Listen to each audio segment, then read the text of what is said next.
COVID-19 has come. It is not so fun. We're caught in between. This is not a dream, but we're making it work. We're making it work. Let's get to work.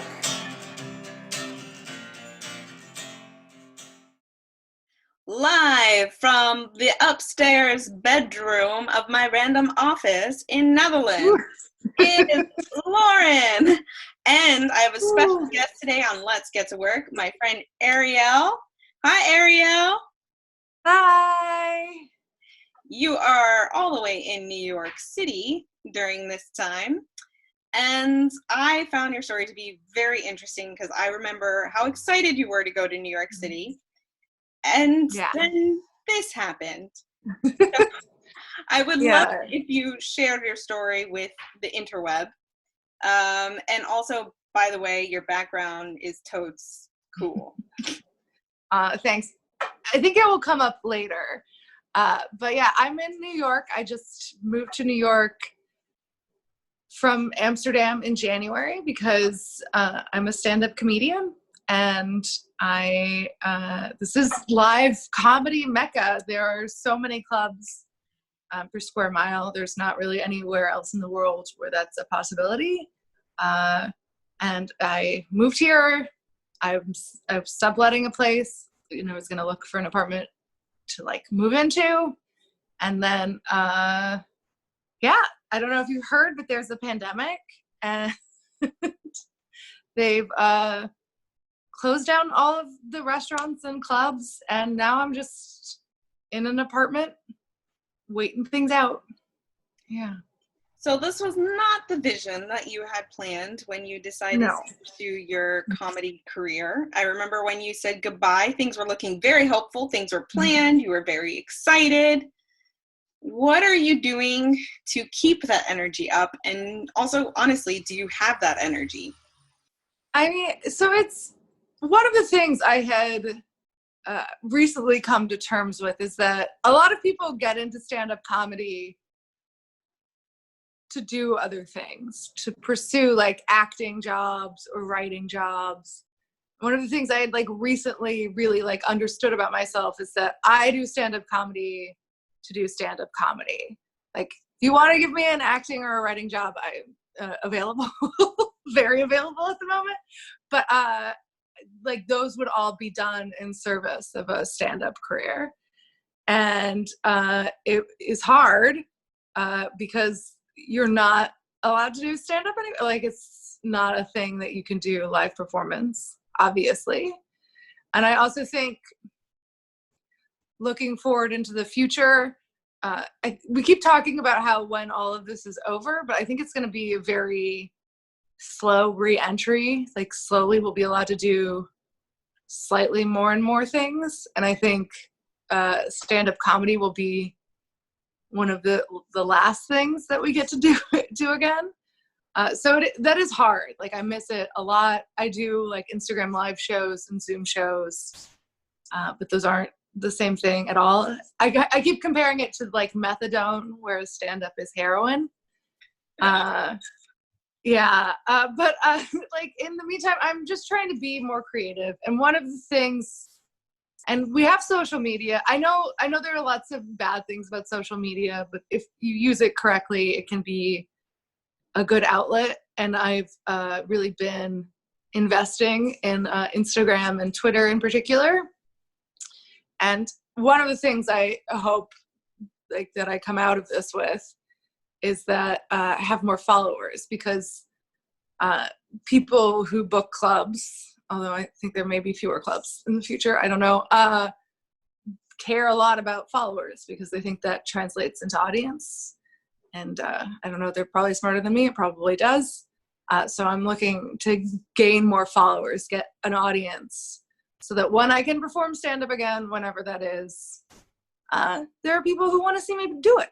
That's my current circumstances. That's my level of enthusiasm. That's fair. Using, now that you're moving more to social media for comedy and using it as a way to express yourself, how have you creatively grown? I mean, I think quite a bit. I mean, a lot of creativity is what's that expression? Necessity is the mother of invention. You know, I mean, like I'm not inventing a new social media platform. That's not something I'm interested in doing. But like when you have limitations as an artist, those are also opportunities to grow, and it's also like been a real opportunity to grow a community as well. I think, like I've met a lot of people online. Not all of whom are that far away from me IRL, but I haven't met them IRL. And we're really like looking out for each other, I think. Comedians are also not necessarily known for having the most robust mental health and or secure finances, which, you know, now nobody's finances are secure. But yeah, like I've seen a lot of people coming together in order to like support comedians who are suffering more than them, and that's also beautiful. Yeah, that is really nice. I'm secretly hoping that the internet evolves to a place that's less filled with trolls and more filled with support and connection. Right. And I mean, now, like in a way, the fact that we all have to be on the internet all the time, like I think it's like a pushback against trolls, because trolls made it difficult to be on the internet when you're like a nice person. Yeah. But now we're all back, and we have to push back because there's no other spaces for us to inhabit, really, you know? Yeah, it is true. It's interesting because I think with the troll thing online, and this is getting a little off topic, but it's interesting. At least I think so. Troll me for it. With the trolls online, like the nice people, quote unquote, would just not respond. They would just like walk away from it and live their lives. But now we are, as you said, are forced to live our lives on the internet. So now we're like, hey, we're going to push back, but we're going to push back with positive energy and shit that we need and helpfulness and support. Boom. Exactly. Yeah. Yeah. So what are the good things that are happening that you see? I see a lot of,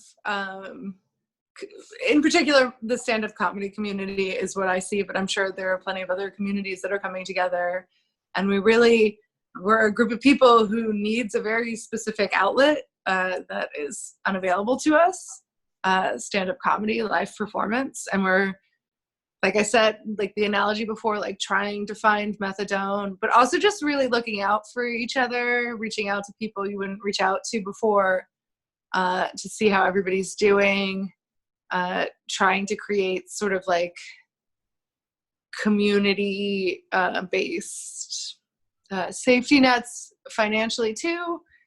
Yeah, and like me personally, it's been interesting to just try and like find different ways to be creative and funny in the face of all this, and it's been a challenge, but challenges are interesting, you know.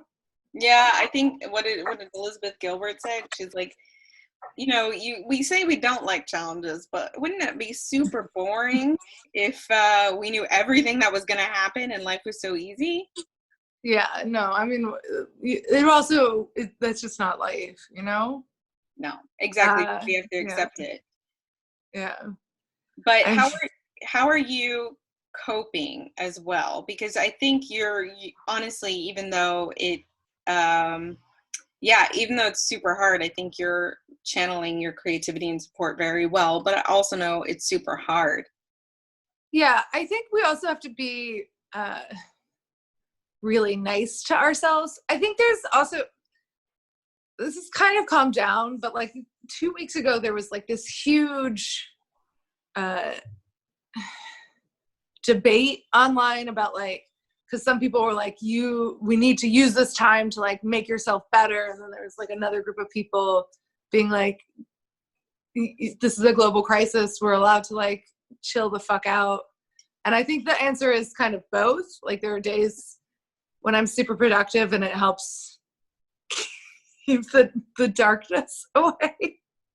There are other days, like I spent an hour yesterday after, like, I had a lot of Zoom calls right in a row, and I was very tired, and I just stared at a mole on my foot for like literally half an hour.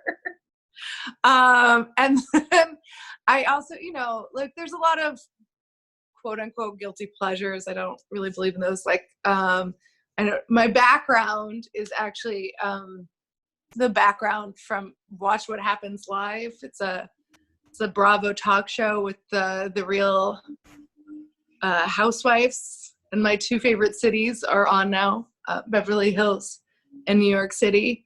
And I know a lot of people hate those shows and they think they're everything that's wrong with humanity, and you don't have to watch them. That's the thing about television. It's optional. But it's really helpful for me to watch 60-year-old women yell at each other at times like this. It's New York is particularly, am I still there? Yep, there you are. Sorry. New York is particularly interesting to watch because I'll be like, I used to be able to go there, and now I can't. It's not that far away, but yeah.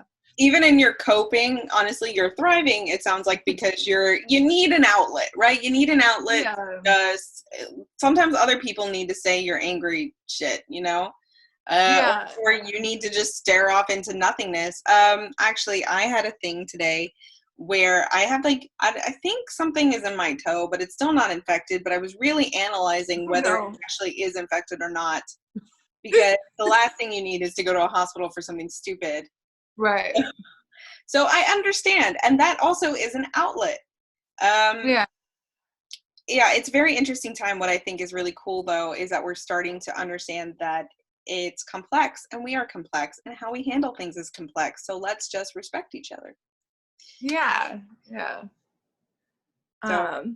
Yeah. And I mean, like, there's a lot of uncertainty right now, and I think there were, like, a lot of very, like, dire predictions about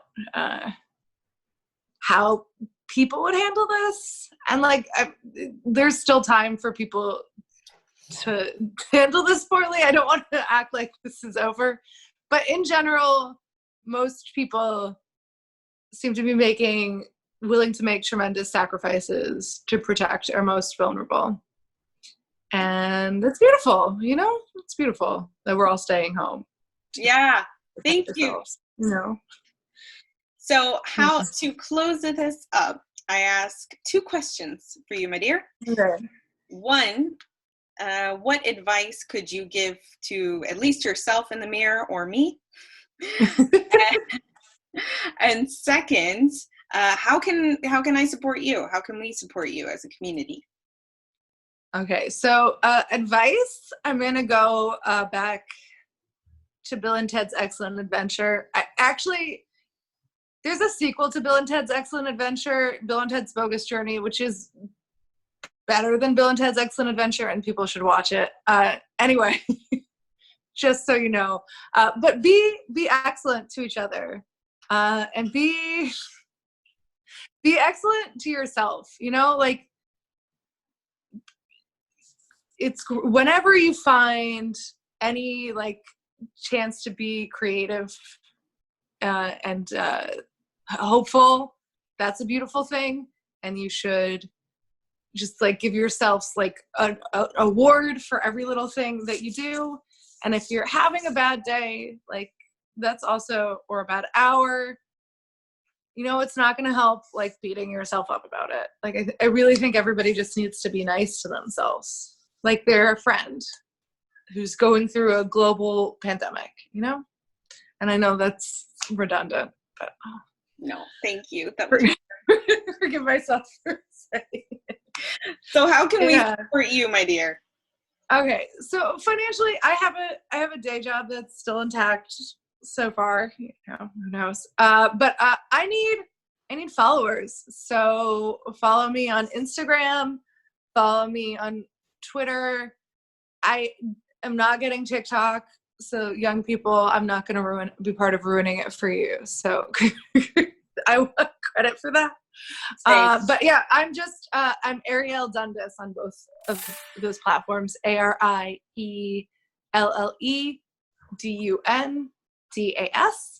And I'm the only Arielle Dundas on the internet. So until I'm famous and I get impersonators, it's me. So yeah, give me a follow, and then like all of my posts and comment. That's good for the algorithm. And she is very funny. She's very witty. She's very smart, and she has a big heart, as you can see. So I recommend, and also it's in the doobly-doo. Hey. Thank you, Arielle. It was a pleasure. Thank you, Lauren. Stay safe in your Bravo living room and keep creating, because we like seeing it. And normally this is where I would have like the end credits and the music that gets stuck in your head, but I'm going back to something that I did in the first episode, which was record my reflection. And this whole episode, in the editing room at least, I was like, I'm gonna try something new, which was editing on my iPad versus my Mac. Hence some new formatting and yeah, the split screen. Like, I finally figured out how to do split screen. 8 episodes in. But you know what? I love it. I love this series. It's talking to really cool people. It's learning. That's what it's all about. So my reflection, I'm going to stop using my hands. My reflection with Arielle is that she is literally the epitome of resilience. It was a really big move to move from Amsterdam to New York to launch something that you really believe in, and she really absolutely 100% loves stand-up, and that's just what she wants to do, and that's what she believes in, and that belief got her pretty far in some of the opportunities so far in New York. But I can totally relate to the feeling of like, oh my God, what did I do when this pandemic hit? Because you're taking such a risk on yourself and on your faith and on like just trusting yourself, and this outer world is not to be trusted, right? Well, the pandemic at least. Please trust each other. But yeah, it's tough. And so she is a tough cookie, and the fact that she's really helping the other comedians, supporting them, and doing what she can to bring a big smile on your face during the pandemic is amazing. And it's inspired me to also just try not to take myself so seriously and put a smile on other people's faces where I can, or just on myself. It is proven that when you smile more, you feel better. And sometimes you don't. Sometimes it's really shitty, as Arielle also says. But we can try, right? That's what Let's Get to Work is all about. We're making it work. We're making it work.